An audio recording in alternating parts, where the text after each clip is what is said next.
ఈ ముగ్గురు ఒకటనేవాడు ఎంత పెద్ద బోధకుడైనా కానివ్వండి, ముగ్గురు, మరలా చెప్తున్నాను, తండ్రి అయిన యెహోవా వేరు వ్యక్తిగా శక్తిగా ఉన్నాడు.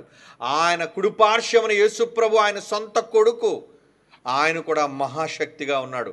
ఆ తర్వాత ఆయనకు మరొక శక్తి పరిశుద్ధాత్మ దేవుడు, ఆయన కూడా దేవుడు, శక్తిగా కుమారుడుగా ఉన్నారు. ఇది ఎవరు ప్రపంచంలో కాదన్నా వాళ్ళు క్రీస్తు విరోధులు, మర్చిపోకండి.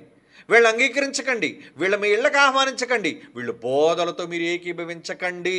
ఏకీభవించారో తండ్రిని కుమారుని ఒప్పుకోకపోతే మీరు విరోధులుగా మారిపోతారు దేవునికి. సుమా, మనుషులకు విరోధుల సంగతి పక్కన పెట్టండి, దేవునికి విరోధులుగా మారారా ఇక మీరు కన్ను ముయ్యగానే మరుక్షణం పరిశుద్ధాత్మకు విరోధంగా మీరు మాట్లాడేవాళ్ళు కాబట్టి ఏమవుతారండి?